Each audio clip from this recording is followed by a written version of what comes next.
just going to take you down the stairs. Luckily, it's just fun. It's not that scary. All right, I'm going to move this out of the way so I don't hurt myself like I usually do. I fell up the stairs at the subway the other day. Like, I got closer to where I was trying to go, but in the most painful way possible. Like, that's just, it was just very sad. So, Binghamton, how are you doing tonight? Woo! Give yourself a round of applause for turning down Netflix. We're in some fierce competition, so I'm glad you made it out. I'm actually from the upstate New York area. I was born and raised here in a little town outside of Ithaca that I will call the land of cows, corn, and venison jerky. And I say this because we have fewer grocery stores than we do like venison butcher shops. And that's a thing, right? And when I was growing up, you know, like parents can be really embarrassing, you know, like they just do these things that just make you blush and wish you were never born. And like my dad was a redneck. Like he was a Chinese redneck. And it was very awkward because he would, you know, there were these signs, like he had like a Chevy Impala that stopped working, and he just parked it in the backyard on some cinder blocks, and eventually like a tree grew out of it, and then he just kept mowing the lawn around it like it was some kind of weird trailer park Zen garden. You know, it was just part of the backyard forever. Growing up, we also had like a 6-point deer buck head mounted above our fireplace. It was pretty awesome, except it was also above a set of samurai swords. As if to say, like, don't worry, guys, we're still Asian. And I'm like, Dad, we're not even Japanese. This is confusing. And then my friends would come over and they'd be like, your dad kills deer with samurai swords? No, he doesn't. It's embarrassing. I think the weirdest thing, though, is I found him in our basement making wine. And literally what it looked like was just like a bunch of buckets of moldy grapes and like a jug. And I'm like, hey, Dad, what you doing down here? And he's like, oh, Annie, our neighbor showed me how to make wine. And I'm like, our neighbor, you mean Joe? Mr. Joe Jenkins downstairs? Down the street? And he's like, yeah, our neighbor Joe showed me how to make wine. And I'm like, you mean old blind Joe? like old blind Joe who went blind because he made moonshine out of his car radiator Joe? Like, are we sure we should be taking cooking tips from him? He does not seem like Julia Childs. So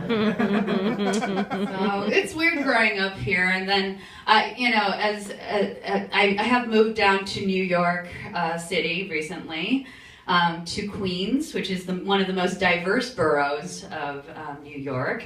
It's very strange because there's so much diversity that I think what happened was that like a schizophrenic man imagined the melting pot scenario, you know, about immigration and just like projected it into reality, because there are like Muslims and like Thai people and like Koreans, Chinese, and pretty much like Mexicans and all sorts of Hispanics. I don't even know who lives in my neighborhood, but so far it was no one white. Okay, so I go into the neighborhood and I'm like, oh my God, is this a safe neighborhood? There's no white people. And then I'm like, wait a second, I'm Asian, I'm okay, this is fine. I just grew up around a ton of white people, so I'm just used to seeing them. So I'm blending in, and I'm not diversifying a 20-mile radius anymore. It's great. It's really interesting.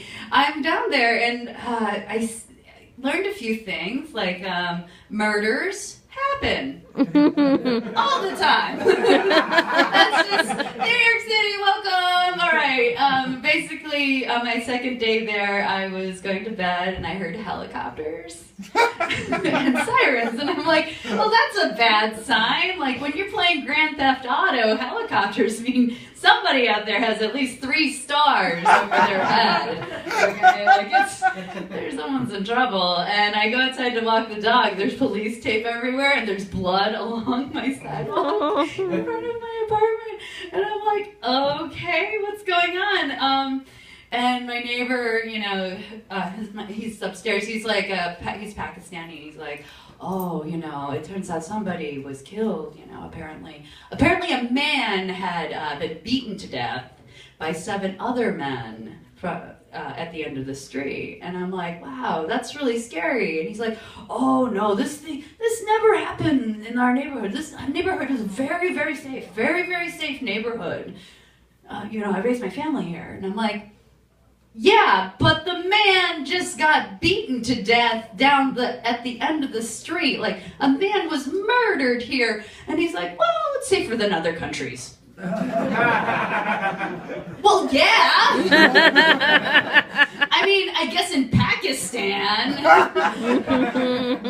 you know, between the beheadings, the IEDs, you know, the drone strikes, I guess a beating to death is your average Tuesday. So, that's strange.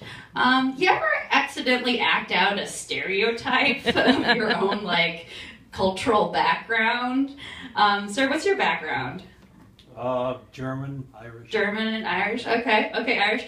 Have you ever just been like pounding a handle of whiskey and just suddenly been like, oh, really self-conscious about it? Yeah. Yeah, okay, all right, perfect, yeah. You're reaching your cultural heritage. Okay, so this is, so I'm in front of my apartment, which is this terrifying area apparently, and 2 kittens have been hit by a car. Aww. And it was so sad, and it was so horrifying to me that I felt like compelled to do something about it. And I was gonna put little like body bags over it, but it felt kind of weird. So instead I just went and like, I was like, all right, I'm gonna do this. And I got a trash bag and I was like scooping little poor sweet dead kittens into this bag. And I'm like so sad. There's like tears down my eyes, and like, I'm like naming them. I'm like, this one's named Henry, and this one's named Sadie. They're gonna live in this trash bag forever. And as I'm like putting these cats in there, I look up, and there's the one white lady that I've never seen before cutting through our neighborhood. And I'm like, have an armful of dead kittens. And I'm like, look, I know what this looks like.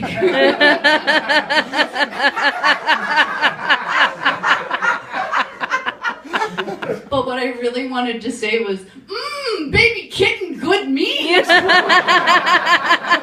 Make good dumpling.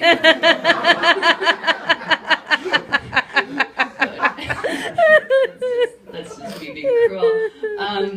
I was a bartender for a couple of years, and this man walked up to me. It was my first night bartending, and older guy, first customer, orders a beer, looks me in the eyes, and goes, so what kind of Asian are ya?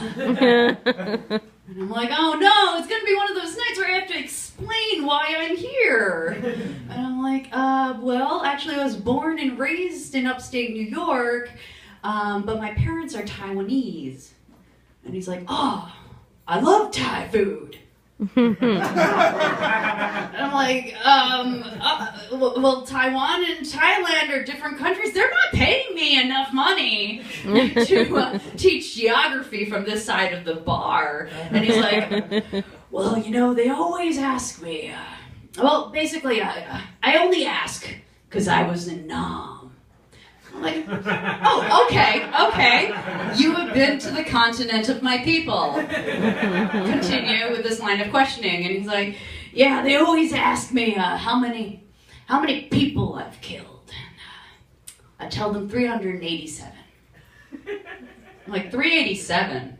That's a little specific, okay? Like, that's kind of weird specific. If I were you, I would just round up. Like, just round up to like 400, you know? It's not like there's a fact checker on this thing. I'm not going to go to Vietnam and start digging up graves just to make sure that you have an accurate head count. Also, if you're trying to make conversation with an Asian bartender, maybe the first thing out of your mouth should not be how many Asians you've killed. All right, thanks everybody. That's my time.